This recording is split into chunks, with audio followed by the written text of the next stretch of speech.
Hi there everyone, I've been asked to do a wee video demonstrating a tie-in for I wouldn't say an advanced deer hair emerger, but it's a fly that I've shown off on my social media recently and one that I demonstrated when I was across in Murray in France. Basically it's just a DHE with a CDC to act as a shuck. This is a Sprite S2100 buzzer bardless hook. I'm using medium olive Semperfli 8 classic wax thread. So I've caught the thread in at the back of the eye, as you would normally do, and I'm going to put a wee tag on this fly and using an old favourite, which is a Mirage Pearl tinsel.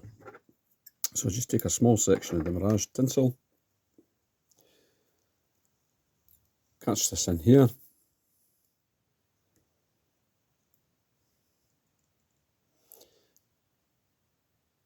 It's a slippy material, so you just make sure you've got it tight. And then really, I'm just going to run my thread in touch and turns all the way around the bend of the hook, as you would do with a DHE, to the point 3/4 of the way around the bend. I'll just take the thread out the way slightly, a couple of turns. Now, this fly is going to take a lot of punishment, so a little tying tip here would be to take some varnish, just a wee pinch of brush coat.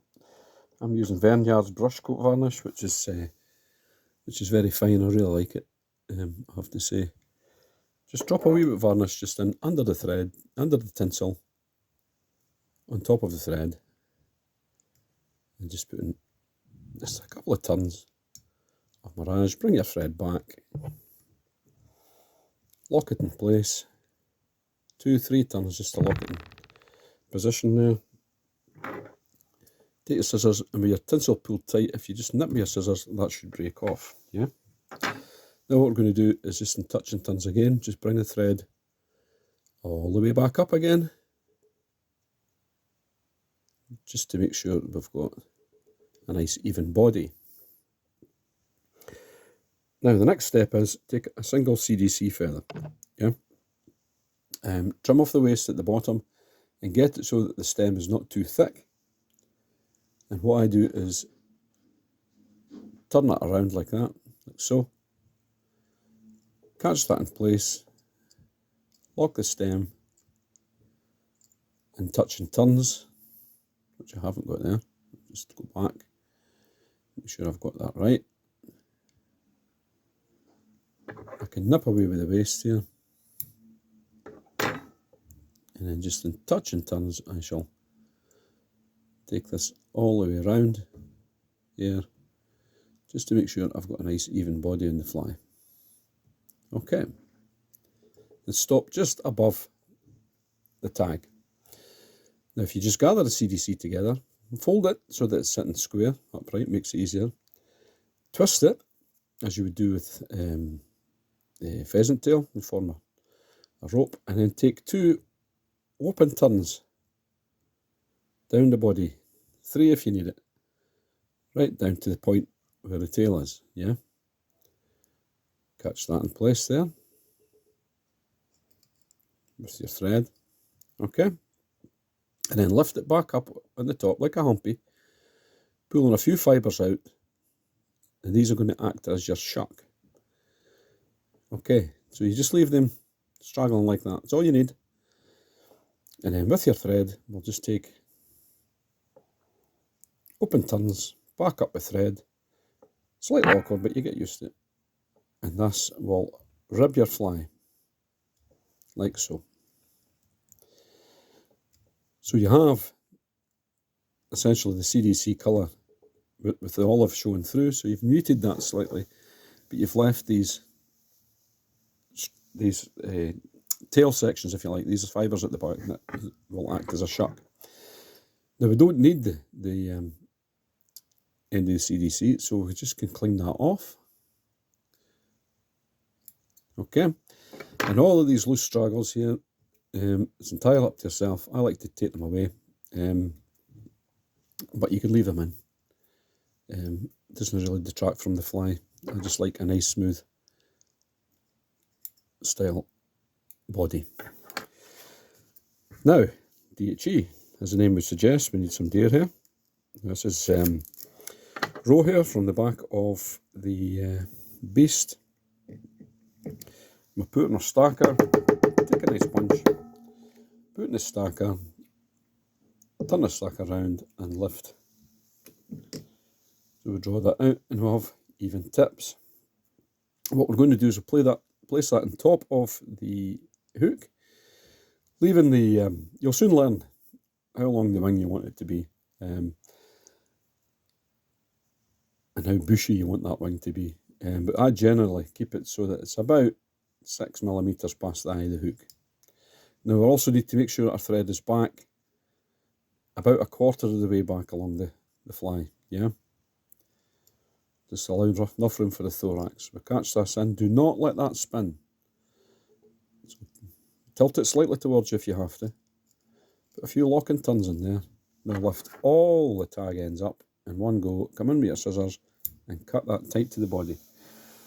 Okay, so you're leaving the ends of the deer hair exposed. Then what to do is take your thread under your cut tag, spur wing if you want to call it that, a few lock and turns, put another one in the centre there.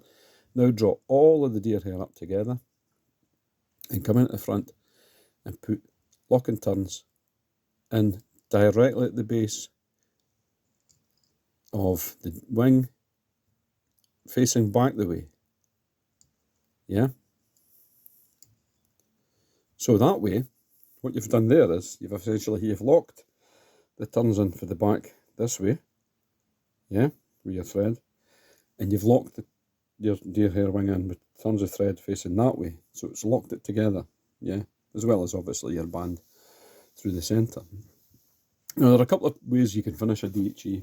Sometimes I use a hackle, but quite often I'll just use a hare's mask, and in this case I'm using a medium olive dub, and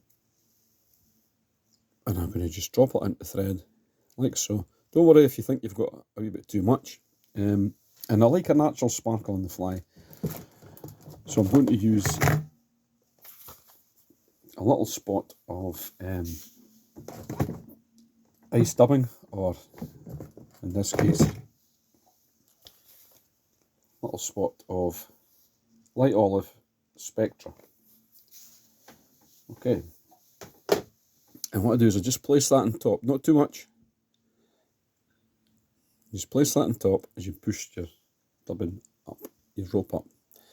Shorten your thread so you're not throwing a big loop. Draw the wing back and get your turns of your dub directly at the base of the wing. That'll help hold it square. Then just take your thread through it like so, and then straight into the whip finish.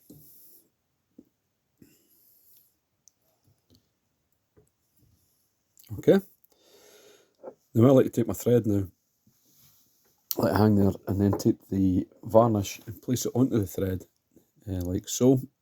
Just a spot, not too much. Now I've done a whip finish already, so really I'm just going to wind that on top of that there, so I'm varnishing the whip finish I've done, and then I shall just put another one in, just 2 or 3 lock and turns, just act as belt and braces to lock that in place. Now the reason for doing it like that is you have a lot of soft material in here, and that saves you coming in with a dubbing needle later on and then inadvertently catching the soft material with varnish.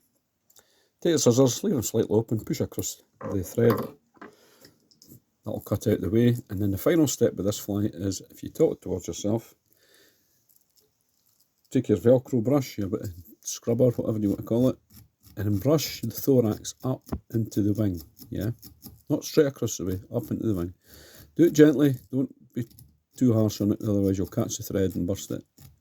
So just lift that up into the wing there like that, just to roughen it up and help form the legs and the abdomen of the fly. And then I like to brush the wing forward slightly, and that's you. Any of these loose fibres you can pull out the way, and that's it. That is how I do the DHE with a CDC shark. Okay, it will fish Used exactly as you would do normally. You would wet the abdomen and the tail, hold it like that, take your gink, put it straight onto the back of the wing and top of the thorax, rub it in tight.